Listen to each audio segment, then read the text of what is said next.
लोग पढ़ रहे थे तद्धित के शेषिस प्रकरण में पूर्व पदार्थ संज्ञायाम यह इस सूत्र तक का पाठ हो गया था। दिक पूर्व पदार्थ संज्ञायाम यह का सूत्र कहा गया था। दिक बाकी शब्द यदि पूर्व पद में हो तो ऐसी स्थिति में जो प्राथमिक है उन प्राथमिक से क्या होता है तो यों प्रत्यय होता है। यह यहाँ पर जैसे कि पूर्वस्यांग शालायांग भव इति पौर्वशाला, पूर्वस्यांग शालायांग भव पौर्वशाला में तैतार्थोत्तर पर समारे तद्धित के विषय में प्राथमिक संज्ञा होती है। तद्धित के विषय में समास होता है। समास होने के बाद पूर्वांगी और शालांगी को पहले समास करेंगे। समास वृत्ति का लोप कर देंगे। पूर्वाशाला सर्वनामो द्वितीय मात्रे पुंगवद भावो वक्तव्य से पुंगवद भाव कर देंगे तो पूर्वशाला हो जाएगा। उसे यों प्रत्यय करने पर आदि को विधि सब करने पर जैसे लोप करने पर पौर्वशाला बनेगा। उसी क्रम में जो है सो कहा गया था औसंज्ञायाम किम, और संज्ञा क्यों कहा गया है। और संज्ञा का मतलब कि जो रूढ़ शब्द है वह यदि पूर्व पदक भी रहेगा तो वैसी स्थिति में उससे यों प्रत्यय नहीं होता है।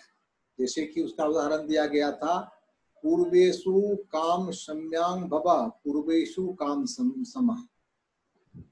पूर्वाचासो इकु काम समी पूर्वेषु काम समी हो जाता है। पूर्वस्याम इकु काम सम्यांग भव इस तरह से विग्रह होगा। यहाँ पर ब्रह्मप्रसाद जो है सो देखते हैं कि दे दिया कि पूर्वेषु काम सम्याम, तो काम सम्याम स्त्रीलिंग है, पूर्वेषु कैसे होगा। दूसरी बात जो कहते हैं कि उत्तर पद के आदि को वृद्धि, उत्तर पद में तो इकुबला ई है तो उसमें वृद्धि के इकुबला ई होगा। इसमें ऐसा करेंगे पूर्वेषु काम सम्याम तो काम आ हुआ, आ को वृद्धि हो जाएगी। इसलिए यह हमने कहा था ना जो कि यह अशुद्ध यहाँ पाठ दे दिया गया है। यहाँ पर देना चाहिए पूर्वेषु काम सम्यांग भव। पूर्वेषु अलग नहीं, पूर्वा अलग शब्द है, इकु काम समी अलग है। पूर्वा शब्द अलग है और इकु काम समी अलग है। दोनों मिला के पूर्वेषु काम समी एक देश का नाम हो गया। उस देश में जो कुछ होगा तो उसको जो है सो, और क्योंकि यह संज्ञावाची है तो संज्ञावाची होने के कारण उससे जो है सुयों प्रत्यय नहीं होगा। तो संज्ञा भूताया प्रकृतिर माभूत पूर्वेषु काम सम्यांग भव पूर्वेषु काम सम। यहाँ तो परसों आप लोगों को ये शुक्रवार को इस संबंध में कहा गया था कि यहाँ पर शुद्ध अशुद्ध पाठ है। पूर्वेषु अलग काम सम्यांग भवा वास्तव में अशुद्ध पाठ है। अब कुछ व्याख्याओं में तो हमने देखा है कि इसी के अनुसार व्याख्या भी कर डाली है। पूर्वेषु को अलग काम सम्यांग को अलग, ऐसा नहीं होगा। पूर्वेषु काम सम्यांग भवा इति पूर्वेषु, पूर्वा अलग शब्द है, इकु काम समी अलग है। पूर्वा उत्तर पद में है, इकु काम समी उत्तर पद में है। इसीलिए यहाँ पर यों प्रत्यय नहीं होके यहाँ पर प्राग दिव्य तो अण से सामान्य जो तद्धित प्रत्यय हुआ तद्धित प्रत्यय होगा और उसके बाद जाके प्राचान ग्राम नगराणाम से उत्तर पद को वृद्धि होती है। जैसे कहा ना तद्धित खोचामाद्य से आदियज को वृद्धि होती है। लेकिन कुछ ऐसे प्रयोग है जहाँ पर उत्तर पद को वृद्धि होती है, कहीं पर दोनों पद को वृद्धि होती है, पूर्व पद को उत्तर पद को भी। प्राचान ग्राम नगराणाम का ग्राम और नगरवाची यदि शब्द रहेगा तो उसमें ये त्रणित और कृत प्रत्यय के परे पूर्व पद को वृद्धि नहीं हो बल्कि उत्तर पद को वृद्धि हो। पूर्व पद की वृद्धि होने के कारण यहाँ पर जो पूर्वेषु ई को वृद्धि हो जाने के कारण पूर्वेषु काम समा यह प्रयोग बनेगा। यहाँ तक पढ़ाई हो गई थी। आगे में आप लोग पढ़िएगा, पढ़िए मद्रेभ्यो आए, मद्रेभ्यो आए। तो यहाँ पर कहते हैं कि जो कि वहाँ यहाँ पर दिक पूर्व पदार्थ इत्येव, दिक वृत्ति में दिया गया है दिक पूर्व पदार्थ इत्येव। इसका मतलब क्या हुआ? दिक पूर्व पदार्थ इत्येव अर्थात इस सूत्र में दिक पूर्व पदार्थ संज्ञायाम यहाँ इस सूत्र से दिक पूर्व पदार्थ पद की अनुवृत्ति होती है। इसलिए इस सूत्र का भी अर्थ उसी प्रकार से होगा। दिक् पूर्व पद से पर जो मद्र शब्द है, उस मद्र शब्द से क्या कौन प्रत्यय हो, तो आय प्रत्यय हो। यहाँ पर कहते हैं कि मद्र शब्द भी जो है, मद्र शब्द जो है वह भी जो है सो ग्राम या नगरवाची है, तो नगरवाची होने के कारण यहाँ भी आदि उत्तर पद के आदि अर्थ को वृद्धि होनी चाहिए। कहते कि नहीं, वहां पर ये प्राचांग ग्राम नगराणाम जो सूत्र है जिससे उत्तर पद को वृद्धि का विधान किया जाता है, उसका एक अपवाद सूत्र है दिशो मद्राणाम। ईसावाची शब्द से पर अमद्राणाम, मद्र को छोड़कर शेष शब्दों को के उत्तर पद को वृद्धि हो। इसलिए मद्र को तो परिदास कर दिया है, निषेध कर दिया है। मद्र का परिदासता निषेध कर दिए जाने के कारण यहाँ पर जो उस मूल शब्द का जो आदि अर्थ है उसी को वृद्धि होगी, उत्तर पद के अर्थ को वृद्धि नहीं होगी। उसी को सिद्धांत कौमुदी में कहा गया है दिशो मद्राणाम इति मद्र परजुदासात आदि वृद्धि। जैसे कि पौर्व मद्रः पूर्वेषु मद्रेषु भवः इति पौर्व मद्रः। पौर्व मद्रः, अब यह शब्द है सो मद्र देश कहाँ था नहीं था अभी तो नहीं चलता, लगता है कि मद्र से ही बाद में मद्रास बना या क्या बना। इस संबंध में हमने एक दिन और भी कहा था, एक बार आप लोग पाणिकालीन भारतवर्ष वासुदेव शरण अग्रवाल का है, हिंदी में उपलब्ध है, उसमें इस सब पर चर्चा की गई है। प्राचीन काल के नगर, प्राचीन देश, ग्राम, पर्वत, इन सब की चर्चा, उसमें चर्चा विस्तार से चर्चा प्रमाण सहित उसमें व्याख्यान किया गया है। तो उसमें आप लोग देख के आप निर्णय कर सकते हैं जो कि मध्य देश प्राचीन काल में क्या था। तो वही कहते हैं कि पूर्वेषु मद्रेषु भवः, पूर्वेषु मद्रेषु भवः इति पूर्व मद्रः। यहाँ पर पूर्वेषु मद्रेषु भवः, यह तद्धित के विषय में तैतार्थोत्तर पर समाहार समास होगा। समास के बाद प्रासंज्ञा व्यक्ति सबको लुप हो जाएगी, पूर्व मद्र बनेगा और उससे यही मद्रेभ्यो आय दिक पूर्व पदक जो मद्र शब्द उससे पर आय प्रत्यय हो, तदित वाला आय हो, आय होने के बाद अ बचेगा, आदि अक्ष को वृद्धि सब करने के बाद पूर्व मद्र बनेगा। उसी प्रकार से आपर मद्र, अपरेशु मद्रेशु भव इति आपर मद्र। यहाँ भी अय प्रत्यय होगा, अय प्रत्यय होने के कारण जो है स्वाद्य पर मद्रा बनेगा। अगला सूत्र है उदिच्य ग्रामाच्च वचो अंतोदात अंतोदातात। उदिच्य ग्रामाच्च अर्थात उदिच्य जो ग्रामवाची शब्द, उसके पाणिनि व्याकरण जब पढ़िएगा तो यहाँ पर देश का विभाजन जो किया गया है उसको दो रूप में किया गया है, उदिच्य और प्राच्य के रूप में। एवं प्राचांग देशे पाणिनि के अष्टाध्यायी है, उस का वृत्ति में भी आपको यह उपलब्ध होगा और आगे आगे में भी कहीं पर होगा। जैसे द्वैचा प्राच्य भरती आगे का सूत्र है, उसमें प्राच्य का उल्लेख किया है, उदिच्य का। दो ही माने पूरे भारत में आर्यावर्त का जो क्षेत्र था जिसको प्रमाण, जिसमें कि प्रमाणिक आचार्य लोग रहते थे, उस देश का दो विभाग किया गया था, उदिच्य और प्राच्य। उस विभाजन का आधार क्या था, उसमें कास्कावृत्ति में दिया गया है कि एक नदी थी शरावती नदी। शरावती नदी के उत्तर वाले भाग में जो कोई रहते थे उसको उत्तर और पूर्व, उत्तर और पश्चिम वाले भाग में रहने वालों को कहा जाता था उदिच्य, और मध्य नदी के दक्षिण और पूरब वाले भाग में रहने वालों को कहा जाता था प्राच्य। बस दो ही विभाग है ही, व्याकरण देखिएगा किसमें उदिच्य और प्राच्य। तो कहते हैं कि उदिच्य भाग में स्थित जो ग्राम तद्वाचक शब्द से तत्र भव तत्र जाता इत्यादि अर्थों में अनप्रत्यय हो। वह शब्द कैसा होना चाहिए, वह वचः, बहुत अचबला होना चाहिए, ऐसा 2 से अधिक अचबला होना चाहिए। और अंतोदातात वह शब्द जो है सो अंतोदात शब्द होना चाहिए, उससे अण प्रत्यय होता है। जैसे उसका उदाहरण दिया गया है शिवपुरम। शिवपुरम, शिवपुरम नाम का कोई देश था जो उदीच्य ग्राम था, देश मतलब ग्राम था। उदीच्य प्रदेश में शिवपुर नाम का ग्राम था। तो उस ग्राम में होने वाला, उस ग्राम में रहने वाला, उस ग्राम से आने वाला सब में होगा तत्र भव से, तत् जात से, तथागत से, सब अर्थ में जो है सो क्या होगा तो अण प्रत्यय होगा। अण प्रत्यय होने के कारण क्या बनेगा, सेब पूरम बनेगा। उस समय पाणि के समय में सेब पूरम शब्द का उल्लेख किया गया है। उसके बाद एक सूत्र और है दाजरा, इस पर भी देखिए पाठ भेद आप लोगों को शुद्धि आ जाएगी।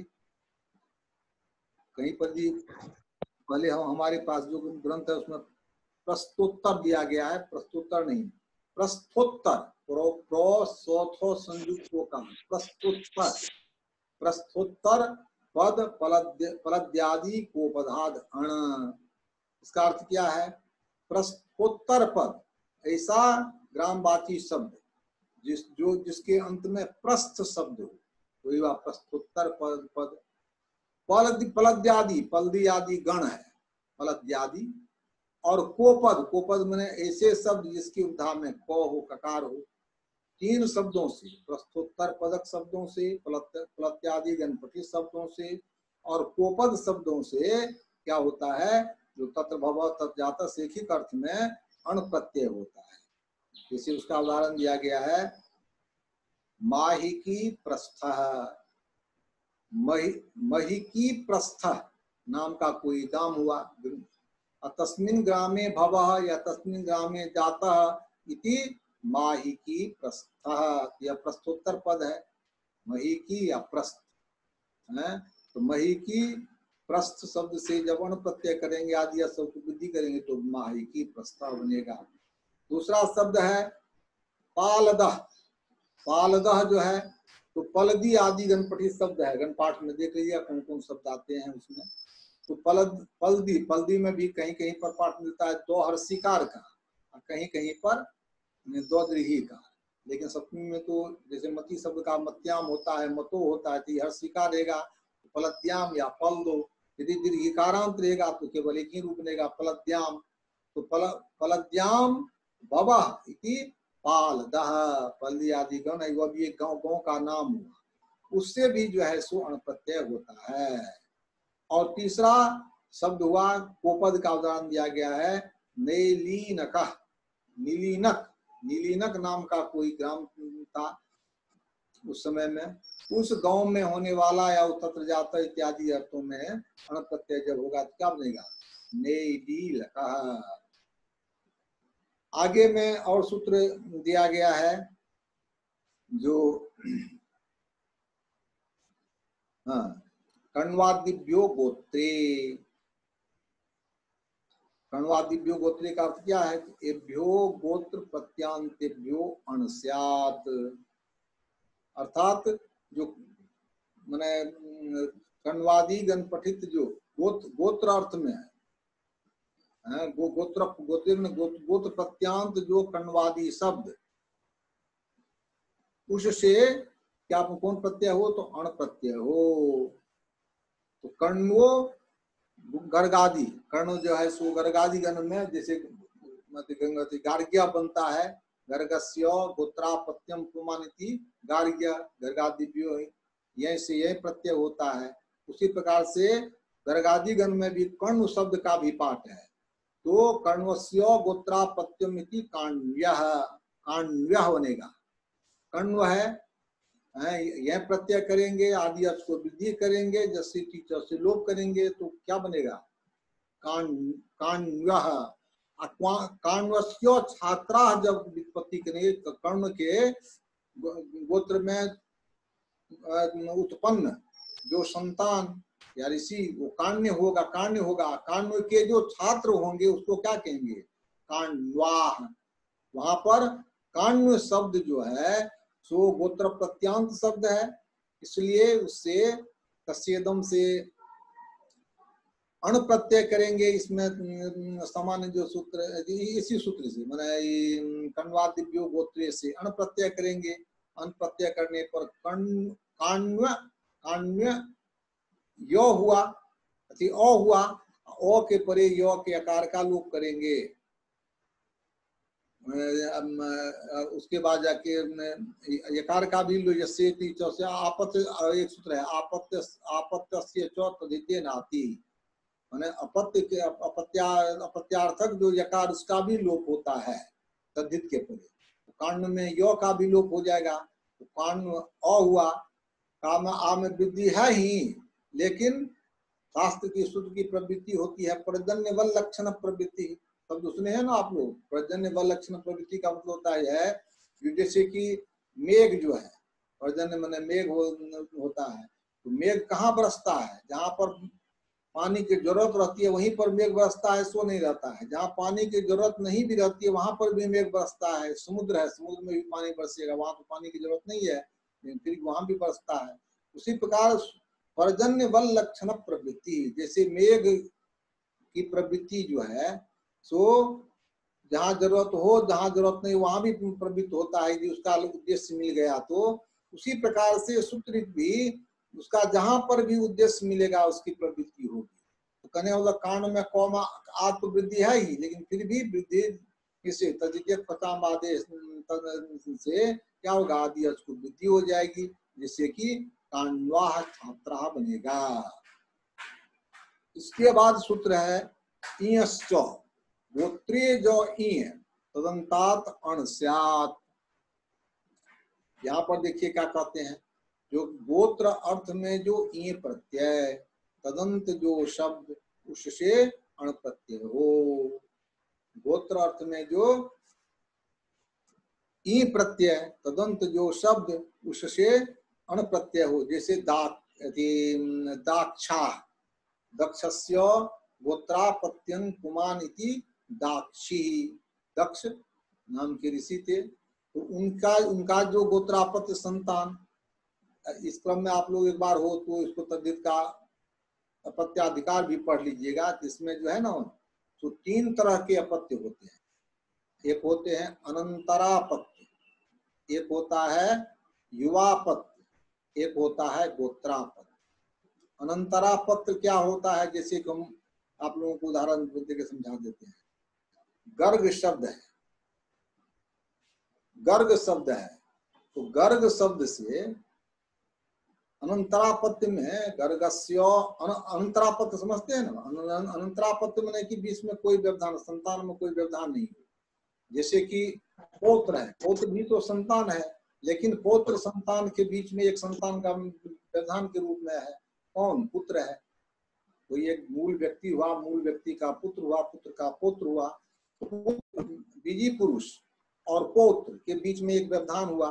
अनंतरापत्य कहते हैं पुत्र को, साक्षात संतान, उसमें कोई बीच का नहीं रहता है। तो गर्गस्य अनंतरापत्यम, अर्थात गर्ग का जो पुत्र, उसको कहेंगे क्या? उसमें क्या बनता है मालूम है? उसमें बनता है गार्गी। गर्ग का पुत्र, गर्ग का जब पुत्र अर्थ होगा तो होगा गार्गी ही। और एक होता है गोत्रापत्य। गोत्रापत्य में क्या कहते हैं तो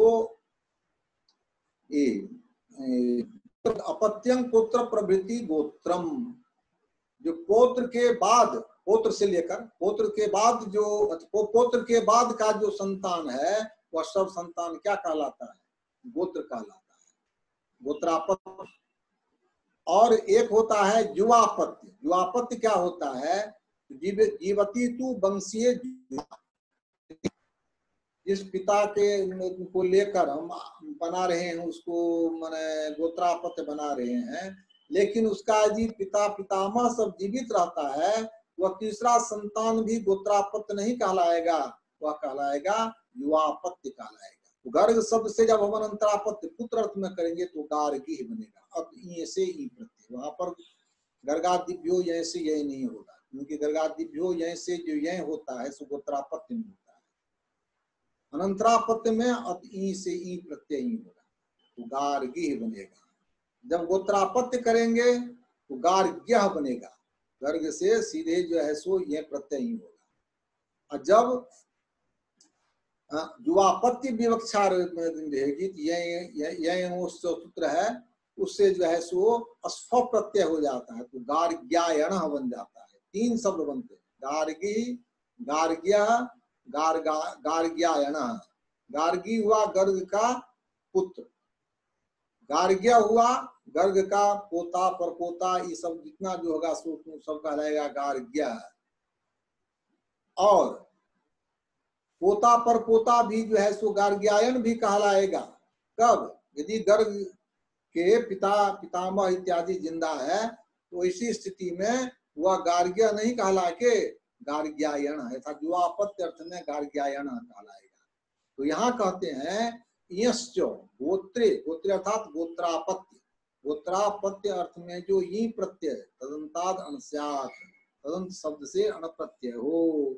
जैसे दाक्षी में दक्षस्य गोत्रापत्यं पुमान इति दाक्षी, दाक्षी गोत्रापत्य अर्थ में यहाँ पर ई प्रत्यय हो गया है। उसी से जब हम उसके दाक्षे छात्रा इति दाक्षा, यहाँ पर गोत्र अर्थ में ई प्रत्यांत शब्द हो गया दाक्षी, उससे जो है सो अण प्रत्यय होगा, तो दाक्षी अ हुआ, इकार का लोप आदि वृद्धि सब करके दाक्षा बनेगा। अब एक कहते हैं कि यहाँ पर गोत्रे ये प्रत्यय तो सामान्यतः सुनते हैं, ये प्रत्यय तो सामान्यतः गोत्र अर्थ में ही होता है। यहाँ पर तब गोत्रीय कहने की क्या जरूरत है? तो गोत्रीय किम कहते, सोतंग सोतंगमेरिदं सोतंगमीयम। जो सोतंगमी शब्द जो है वहाँ सुतंगम नाम का कोई पुरुष था, व्यक्ति था, तो उसके निवास अर्थ में भी क्या होता है? ई प्रत्यय होता है। आगे में चातुर्थिक प्रकरण जो है उसमें सूत्र है सुतंगमादिभ्य ई, सुतंगम आदि गणपठित शब्दों से तस् निवास तस् अदुर्भव इत्यादि सूत्रों से अर्थों में क्या होता है? तो ये ई प्रत्यय होता है। तो सोतंगमे सोतंगमस्य निवासः इति सोतंगमी, यहाँ सोतंगमी शब्द जो है तो गोत्र अर्थ में ये प्रत्यय हुआ है कि तस् निवासा अर्थ में हुआ है? तो तस् निवासा अर्थ में हुआ है, यहाँ पर गोत्र अर्थ में ये प्रत्यांत शब्द नहीं हुआ, इसलिए उससे जो है सो यह प्रत्यय नहीं होगा। उसका सोतंगमे सोतंगमे रिदंग इति सोतंगमीयम, यहाँ सोतंग मूल शब्द हो गया सोतंगमी शब्द, तो सोतंगमी शब्द जो है सुवृद्धि जस्याचाम आदि विद्धम से वृद्धि संज्ञा होगी इसको। अब वृद्धि संज्ञा होने के बाद वृद्धा छ से छ प्रत्यय हो जाएगा, इसलिए सोतंगमीयम बनेगा। अब एक और शब्द है जो आप लोगों के लिए या सब के लिए बहुत उपयोगी है, जानना भी जरूरी है। जैसे हम लोग कहते हैं पाणिनीयम व्याकरणम, पाणिनीय शब्द की उत्पत्ति कैसे होती है, उसका यहाँ पर सिद्धांत कौमुदी में इसको स्पष्ट किया गया है। क्या कहते हैं? गोत्रमिह शास्त्रीयम नोतु लौकिकम, गोत्रमिह शास्त्रीयम नोतु लौकिकम। गोत्र का मतलब होता है वंश, गोत्र माने संतान, गोत्र माने कुल, गोत्र का होता है वंश संतान कुल, इन सब अर्थों में होता है गोत्र। यह जो है सो यह गोत्र शब्द का लौकिक अर्थ है।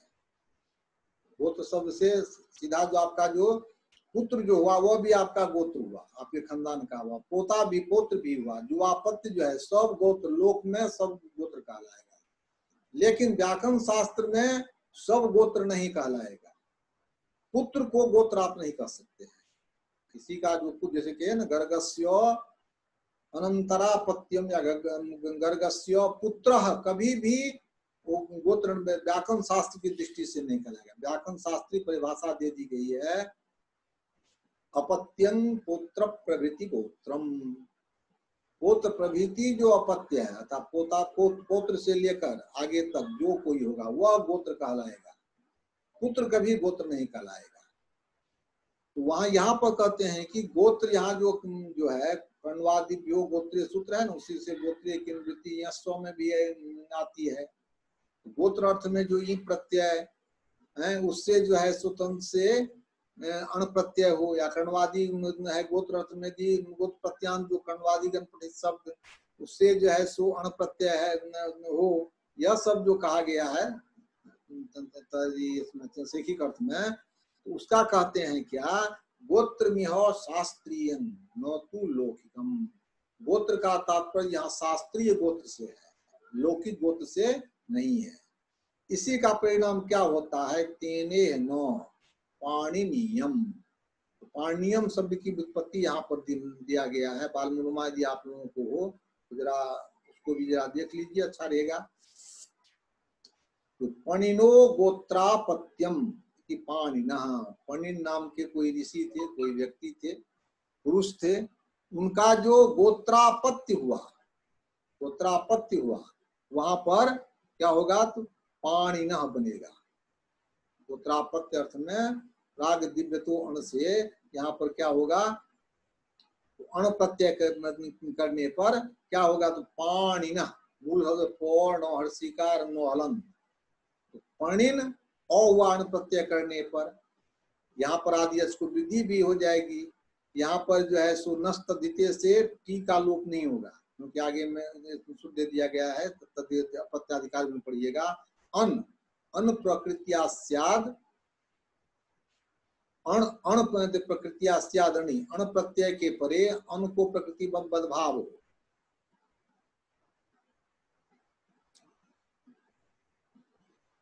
अन से तो नहीं होगा यहाँ पर,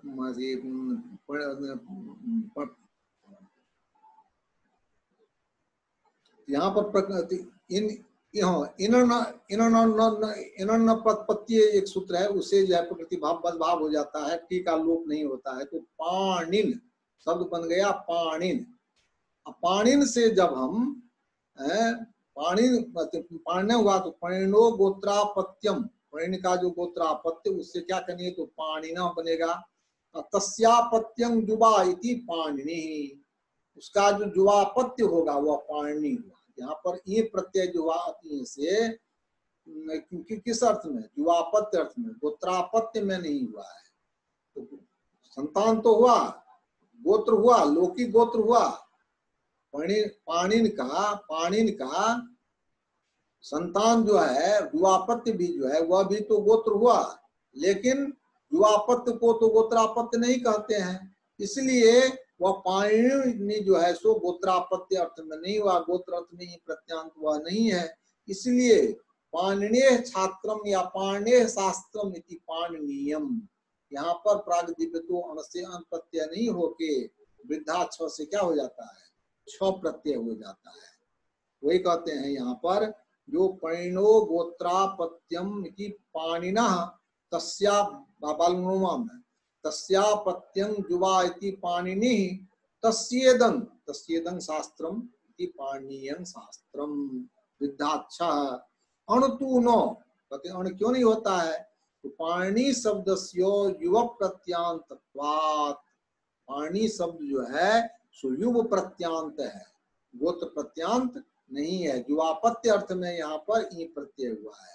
वही कहते हैं गोत्र मिदं शास्त्रीयम नौतु लोकम, शास्त्रीय गोत्र किसको कहते हैं, ये अपत्य प्रवृत्ति जो संतान है, अपत्य के बाद का जो संतान है उसको गोत्र कहेंगे। वह भी तब यदि जब पिता पितामह आदि जीवित नहीं रहे तब, यदि पिता पितामह आदि जीवित रहता है तो इस स्थिति में उसको हम गोत्रापत्य नहीं कह के उसको क्या कह देते हैं, जुवापत्य कह देते हैं।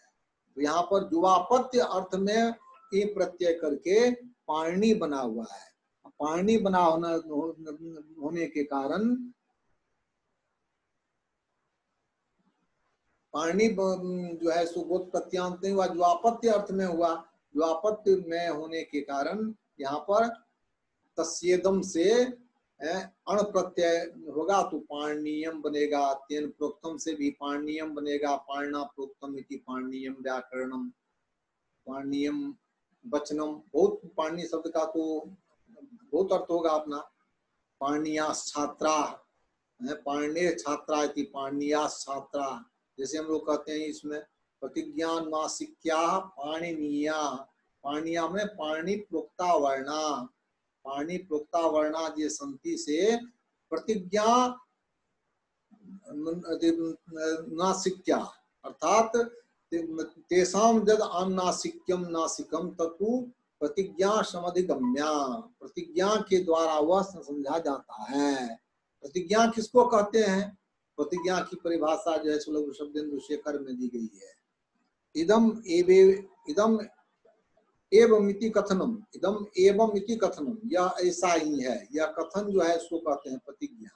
अथवा तत्व ज्ञापको व्यवहारश्च, नासिकत्व के ज्ञापित करने वाला जो वचन है उसको हम कहते हैं प्रतिज्ञा। प्रतिज्ञा का दो तरह का अर्थ होता है। फिर से कहिए होता गुरु जी, प्रतिज्ञा के परिभाषा फिर से कहिए होता। लिख लिया, ये इदम एवं इति कथनम, इदम एवं इति कथनम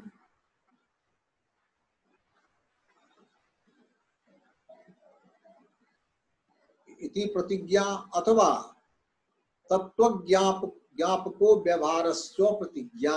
तत्व मन नासिकत्वस्य ज्ञापकः जः निर्देशः, व्यवहार मन निर्देशः, स्व प्रतिज्ञा। इसका अर्थ भी आप लोग समझ लीजिए। जैसे कि मैंने सो जस मोर षष्ठाभ्याम भेज पढ़ते हैं, सु में ऊ को क्या करते हैं? इस संज्ञा करते हैं। लेकिन कहीं पर हम लोग पढ़ते हैं सोम जस सु को अनुनासिक के रूप में तो लोग नहीं पढ़ते हैं, नुम कहते हैं, तो नुम करते हैं तो नुम में कहीं पर ऊ को अनुनासिक के रूप में हम पढ़ते भी हैं, अभी पाठ में उपलब्ध भी नहीं है। प्राचीन काल में कभी अनुनासिक के रूप में उसका पाठ होगा तो, लेकिन फिर भी उसको हम पढ़ते हैं। इसे पढ़ते हैं तो कहते हैं कि इदम एवं इति कथनम। गुरु शिष्य परंपरा में कहा जाएगा जगह बाबू देखो यहाँ सु में उकार जो है सो नासिक है, इसलिए इसको इस संज्ञा हो जाएंगी। तो यह गुरु शिष्य परंपरा के द्वारा उसमें नासिकत्व को कहते हैं इदम एवं इति कथनम। प्रत्यक्ष कह ही देना, गुरु जी बोल दिए कि भाई बता सुन लो, ये इसमें यह जो है सो नासिक है, इसको भी प्रतिज्ञा कहते हैं। और दूसरा होता है क्या, ये तत्व ज्ञापको व्यवहार, तत्व में नासिकत्व को ज्ञापित करने वाला व्यवहार। जैसे सु में ऊ को ज्ञापित करने वाला व्यवहार, देखिए पानी का सूत्र है, सूत्र यही सूत्र लिख पढ़िए ना, जैसे अन्नासिका जो है, तो नासिक में सूल जब लाए हैं तब बना है अन्नासिका। यदि सु में कोई संज्ञक नहीं रहता, सु में इस संज्ञक नहीं रहता तो अन्नासिका कैसे बनता? कहते हैं असवर्णीय दीर्घ कैसे बनेगा? दीर्घ शब्द से जब हम सु करेंगे तब न दीर्घ बनेगा। सु वो भी सु को उकार को संज्ञा करेंगे, लोप करेंगे, स्व करेंगे, रुच विसर्ग, तब ये दीर्घ बन सकता है। तो पाणिनि ने स्वयं देखे हैं जहां पर भी आत्मा के वचन का प्रयोग किया है वहां विसर्ग के रूप में प्रयोग किया है। विसर्ग के रूप में सु कैसे आ सकता है? तभी होगा जबकि सु में उकार को इस संज्ञा होगी, उसका लोप होगा, उसके बाद ही जाके वह विसर्ग बन सकता है। ज्ञापक व्यवहार दो तरह से, इदम एवं की कथनम अथवा तत्व ज्ञापको व्यवहारस्य प्रतिज्ञा। तो पाणिनि के व्याकरण में जो अन्नासिक होते हैं वह प्रतिज्ञा समाधिगम्य होते हैं, प्रतिज्ञा के आधार पर। प्रतिज्ञा का क्या अर्थ है? तो गुरु जी, हाँ कहल जाए, गुरु जी कहली कि अष्टाध्यायी में अनुनासिक संज्ञा के लिए कोई सूत्र ना है, कौन वर्ण के अनुनासिक कल जाते? वही लेखन सूत्र नहीं है ना, वो जरूर नासिको अलग छे, नासिका अनुस्वार अलग छे, तो अत्रा नासिक अलग छे। लेकिन एमे कतो अनुनासिक के विधान नहीं कल जाए छे। शुरू में वो मुख्य मूल रूप से उपदेशावस्थे में रही, प्राचीन काल में रहे, जे एखन आब देखा नहीं पड़े छे। अथी में स्वरितेनाधिकार पढ़बे तो मिले कि स्वरी तत्व के द्वारा ओकर ज्ञात होइ छै। प्रतिज्ञा नासिका पाणिया जे छै एकरो जहन व्याख्यान पढ़बे तो हम याद नहीं छै। प्राचीन काल में नासिकत्व रहे, कालक्रम से वो भ्रष्ट भए गेल छै। ओ आब एखन ज्ञान कोना होइ छै, ओकर ज्ञान के वास्ते या होइ कोन चीज ओकरा स्पष्ट रूप से कहि देल जाइ छै, ज्ञान तत्व ज्ञापक व्यवहार होइ छै। आ ई सु में उ के नासिक करे वाला जखने का होबे तो उपदेशत्वे खत्म भए जेतै। उ मूल तो क्या उपदेशे उपदेश आद्य उच्चारण सबसे पहिल उच्चारण जखने हम करबै, जेना कि आंगो नासिक संगसी कहै छै त आ के हम करै छी आंग बनबै छियै भए गेलै, उपदेशत्व नष्ट भए जाइ छै। तेने सु कहलिए मूल रूप में ओकरा कोनो पाणिनि के सूत्र जी रहितियै ओहि सन्नासिक बना देतियै, उपदेशत्वे नष्ट भए गेलै। तो उपदेशे जन्नासिक इससे संज्ञा नहीं भए पेतै।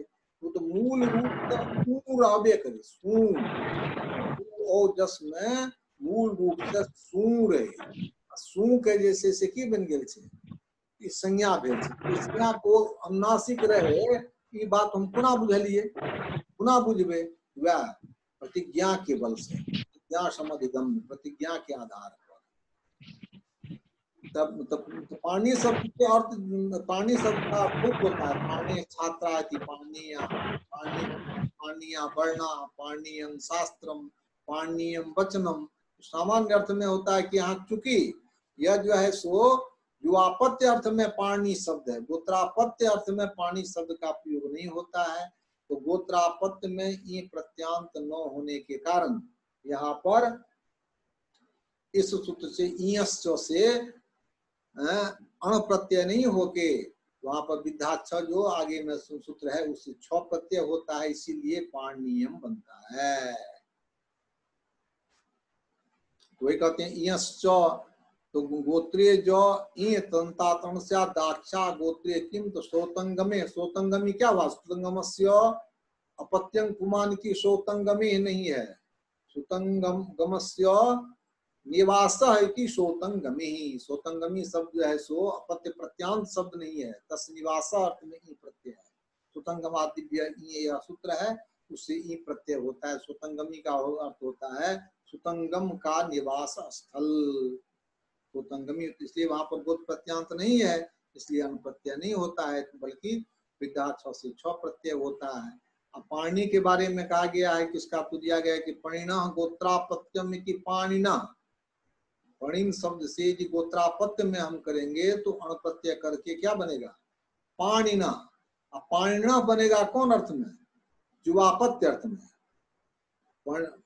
माने परिणा जुवापत्यं पुमानिति पाणिनि, अर्थात सबसे पहले जो है सो पणिन शब्द से गोत्रापत्य में करेंगे, गोत्रापत्य में करने के बाद जुवापत्य में फिर ये प्रत्यय करेंगे अति से, तो पाणिनि बनेगा। लेकिन पाणिनि जो है सो जुवापत्यार्थक हुआ, जुवापत्य अर्थ में तद्धित प्रत्यांत शब्द है, इसलिए उससे नहीं हुआ, इसलिए पाणिनीयम बनता है।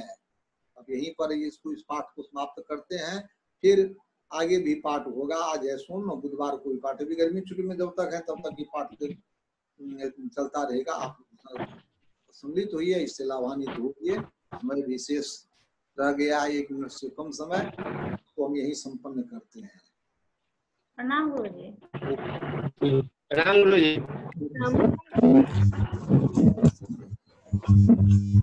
इसको समाप्त करते हैं मीटिंग को।